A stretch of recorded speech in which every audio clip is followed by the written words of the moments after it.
Hey, world changers, welcome to your podcast. I'm AmickyCarol and I travel the world with a sense of adventure and purpose, exploring, learning, having fun, and meeting remarkable individuals who are transforming their communities and beyond. Join me as we dive into the inspiring journeys of change makers from every corner of the globe. Tune in weekly for stories that might just change your life, ignite your passion, and show you how ordinary people can create extraordinary impact. Subscribe now on your favorite podcast platform and follow us on social media at World Changers PC and get ready to take off.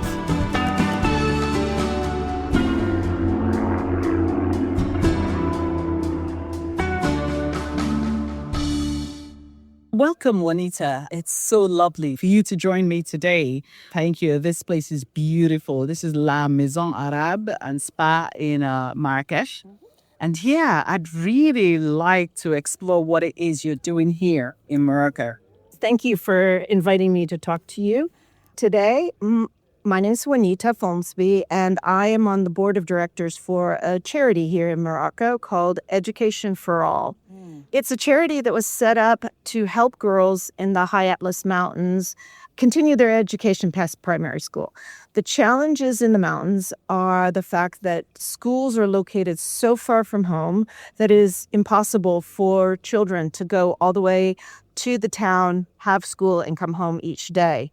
Because of this, families are more prone to allow their sons to continue education past primary school than their daughters because of concerns of cost, because they're poor and they tend to prioritize educating their sons over their daughters. And even the government housing is not free. They must pay for it.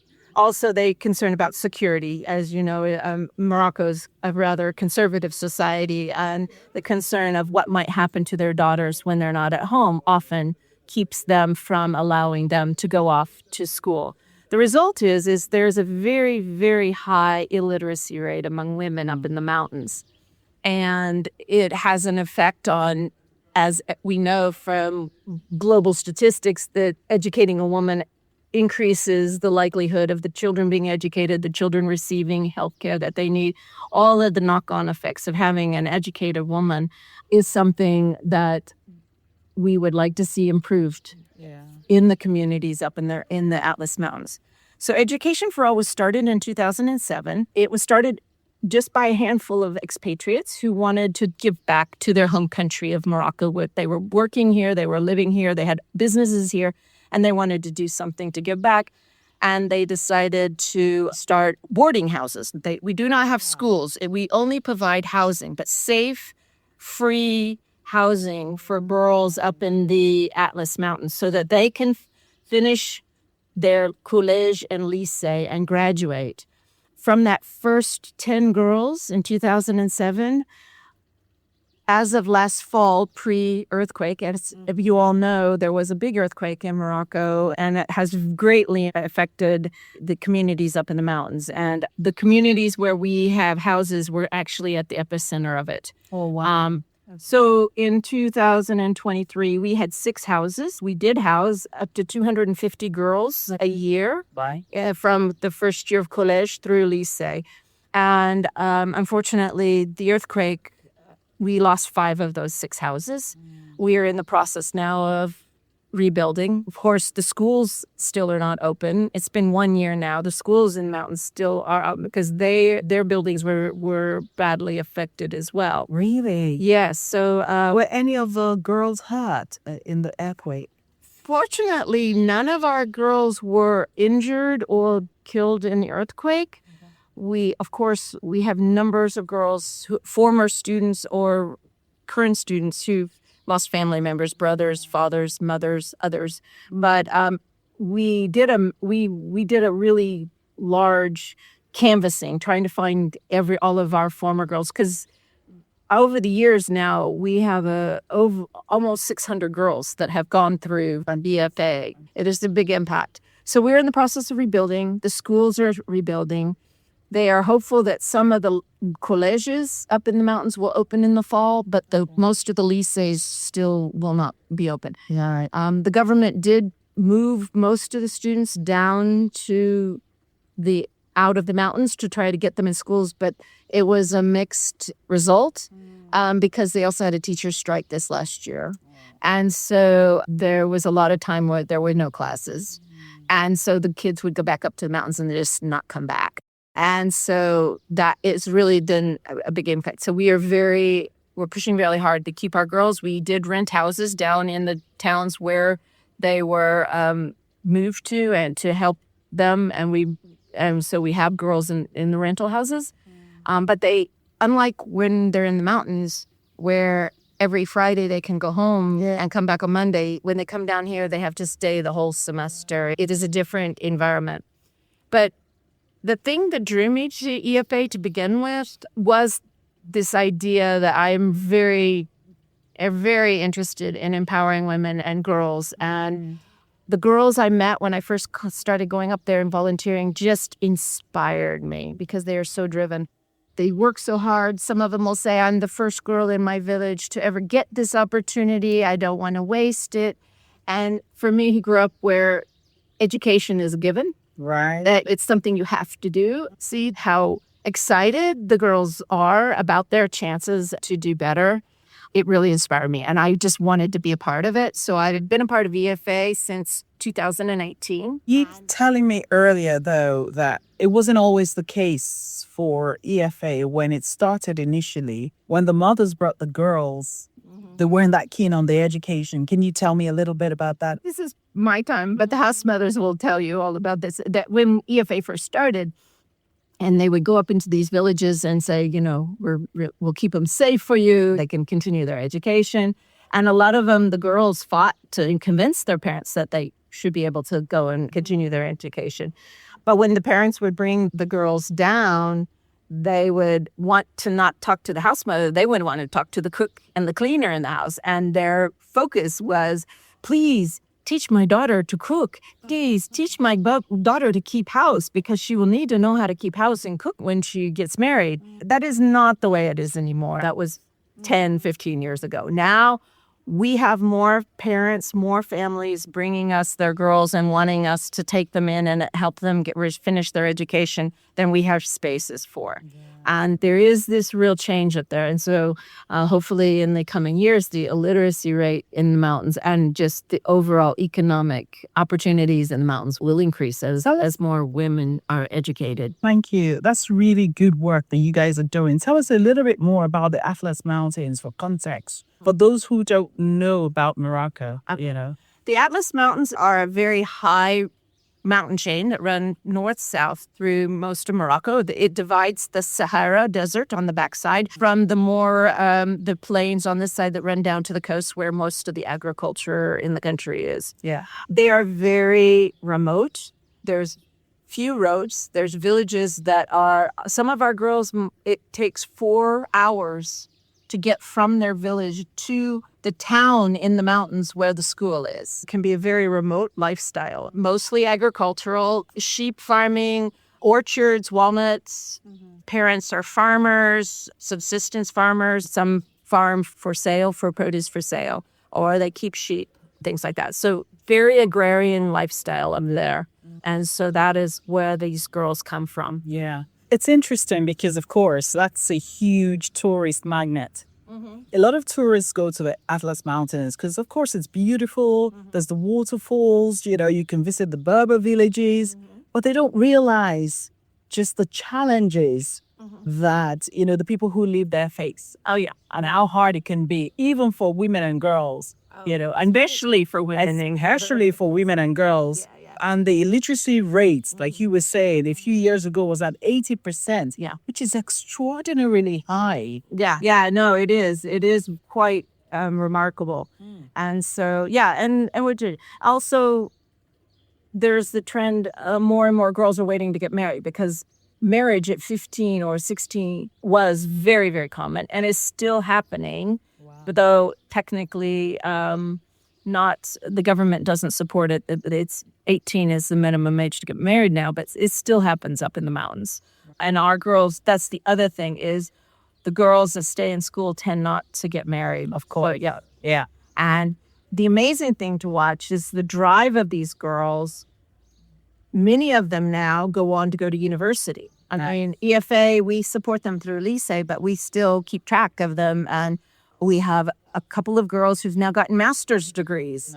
And it is just their whole world is broadening. And it's not just that they leave the mountains, and they do come back and do things, because we have one girl who came back to a town in the mountains and set up a preschool. Wow. We have others who've gone back and helped the women in their villages set up cooperatives for their handiworks, their carpets that they make. Because the Berbers in the mountains are known for their carpet making. And a lot of the women spend their winters making carpets.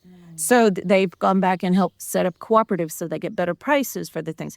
So the girls they impact back home. Some of them do actually go back home and get married, but others stay in the cities. But they are always interested in helping back in their home communities, especially during the earthquake. There was lots of them that were helping back in their communities. Without a doubt, women are always, an asset to their communities, whether they choose to go and get married or whether they want to have a career. The good thing is at least they have the choice and they can exercise it. And that's what's important. Okay, so for those who've been wondering, your accent isn't exactly Moroccan. So how did you come by Morocco? Why are you here? How did you get here? Oh, that is a bit of a story. My accent is obviously American, and I was born and raised in the U.S.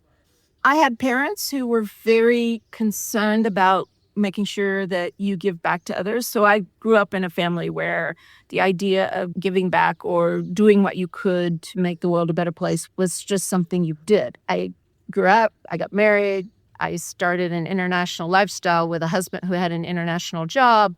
I went ahead and got a master's degree in health systems management and started international public project work. So had 3 children and raised them overseas in different countries. So basically lived a very international lifestyle as an adult. So when I was thinking about retirement, I was thinking, well, where would I feel at home and where would I like to retire? And, I considered places in the U.S. and all that. But then I was working on a project. I was the director of a project in Ukraine, in Kiev.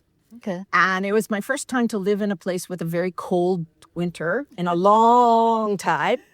And I decided I needed to get out in the wintertime and go someplace warm. One of my sons we were going to meet up for Christmas, and I wanted to go someplace warm. The place I wanted to go, he felt was too far for him because he was coming from the U.S. at the time in university, and he suggested we go to Morocco. Right. And I had never really even considered coming here before.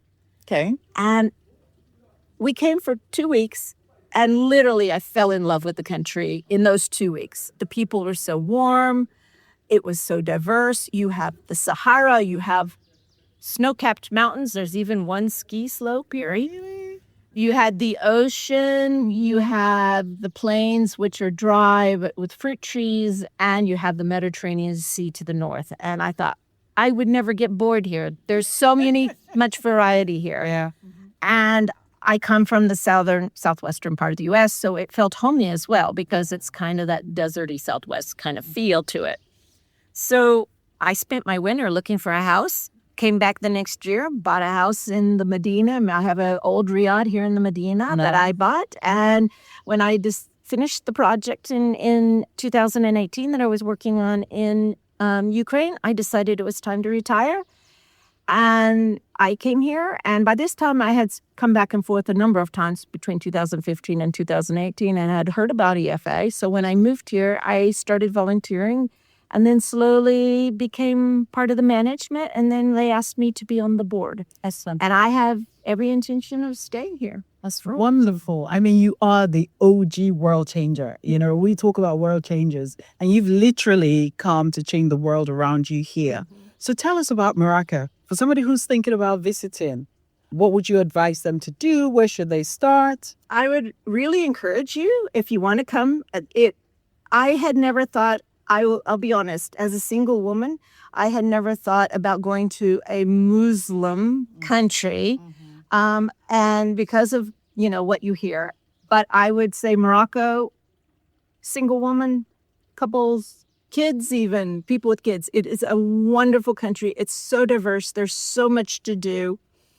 My advice, and it would be my advice to anybody traveling anywhere, is to be a little bit considerate of local customs. Yeah. Try to find out a little bit about local customs, and try really hard to have an opportunity to meet locals. Don't just stay in the big tourist hotels and with the big things. Really try to have an opportunity somehow to really get to know a local or two. Whether it's your driver in your car, you'd be surprised. If you make friends with them, they will show you up something that you wouldn't see otherwise. Yeah. It's always worth it. No matter what country I'm in, I try to do that. In terms of what to see, What is must see. must see? Yeah. Before you leave. If you're here in the fall, winter, or spring, I think going into the Sahara, into the dunes, is a life-changing thing. And of course, you cannot do that in the summertime. It's just too hot. Yeah. But if you get the chance to do that, I absolutely was inspired by it the first time I was here. It's just, the dunes are amazing. And the camels, riding a camel in the dunes and staying in a camp is just amazing. Yeah. But equally amazing is the history here. Rockin' the Casbah. It is a fort. It is a fort with 4 corners, 4 towers. And that it was what was built along the camel caravans to keep the caravans that would come across the desert with ivory and gold and all. They were going to the coast here to put them on ships. And you would have kasbahs along the way, which were places where these caravans could stop, be safe, have the camels inside. And so as they passed over the Atlas Mountains, down across the plain, and then to Essaouira and other ports. Essaouira used to be one of the biggest ports along the coast here. So there's beautiful old kasbahs to see, beautiful old palaces to see. There's so much history. Of course, there's the hammam. And the massage, and the good food. You can even take cooking classes. Yes, you definitely can take cooking classes here and learn how to cook. And the beaches are lovely. So yeah, I mean, it's just got something for everybody. Mm-hmm. There's just, and quite frankly, the biggest thing you have to do in Marrakech is shop. Of course. The souk is amazing. The handicrafts are amazing. People come here, they always bring an empty suitcase because you fill it up to take it home. Oh, wow. Okay. That sounds like something I should think about doing. So looking into the future, what are your hopes and dreams? My hopes and dreams, especially for EFA, is that we will quickly get back to where we were before the earthquake. I mean, I know it is challenging. Nothing is easy. Nothing ever goes as quickly as you would hope in anywhere, especially up in the mountains where it's hard to rebuild and do things. So, and then to continue to grow. And I guess my biggest, I mean, yes, EFA grow, but I think my biggest dream is that we get to the point where our girls are such successful women that they now are on the board of EFA and they are running EFA for the next generation. And those of us who have come from abroad actually step back, and we no longer need to actually be a part of it, though we will still, of course, be a part of it in our hearts. But that would be, to me, the ultimate dream. Well, that would be the ultimate dream. Honestly, that would be amazing. Yeah. And I can see it happening.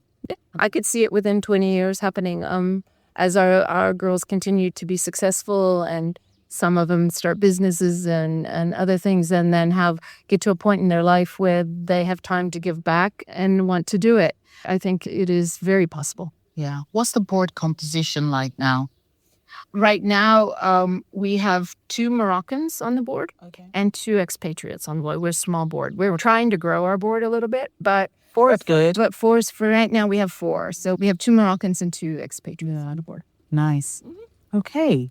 We've had a really lovely time today. We've had Moroccan tea and pastries. Cookies, is that what they are? Oh, yeah. Yeah, they look very sweet. I'm not great. I'm not a big fan of sugar, but they look really nice.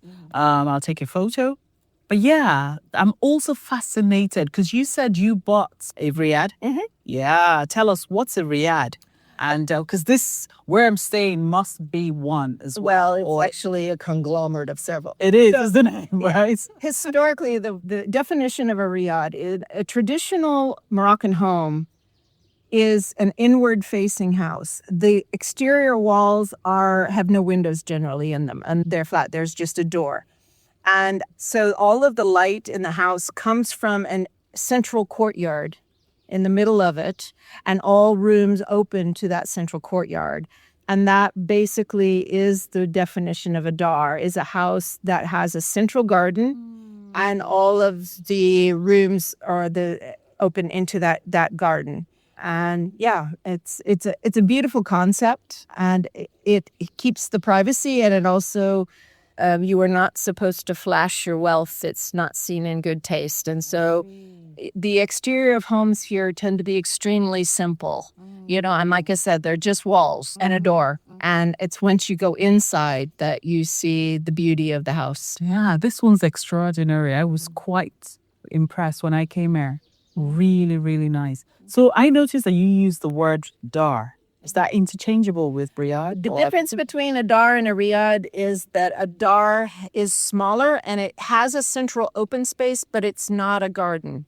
Okay. It's paved. Right. So this, where we are sitting now, is a riad because you have trees growing and plants growing in it. A dar would be a smaller with just a open to the sky square, but it would just be with a paved area in the middle, or maybe a fountain. Okay. So that explains why there are no windows in my room. Well, external. Yes, outside. because this is a tradition building. Because I was thinking maybe I should get them to move me to a room with a window, but that's not going to happen. That's not going to happen. No, you could have a window that comes into a courtyard potentially. Yeah, you're not going to have a window that goes out. Yes. So no sunsets or sunrises, not from here. The roof terrace. Roof terrace is where you see your sunrises. And do they all have roof terraces? They do. I haven't explored enough. Yeah, I don't know. I don't know. I know how this hotel has theirs set up, but at my house, I have a garden on my roof, and I have a. There's an invitation there somewhere. Thank you. Okay, thank you so much, Juanita. It's been such a pleasure to chat to you today. I've learned so much. I'm inspired. And if anyone is really thinking about what good they can do today as you listen, please support EFA. We're going to put details of how you can do that. Education for All Morocco can't be that hard to find. If you check on the internet, they need to get those homes rebuilt ASAP because it's absolutely critical for the girls to get back into education. Everyone benefits and the society is better off for it. Yes, I agree. Totally. Thank you. Thank you so much for joining me on today's episode of World Changes Podcast. I hope you're feeling as inspired as I am by today's conversation. Remember, the power to create changes within each of us. If you were inspired by today's episode, don't forget to subscribe, share it with a friend, and leave us a review. It really helps to spread the word and inspire even more world changes. And be sure to follow us on social media at World Changes PC for updates, behind the scenes content, and more inspiring stories. Until next time, keep exploring, keep making a difference, and remember, you can be a world changer.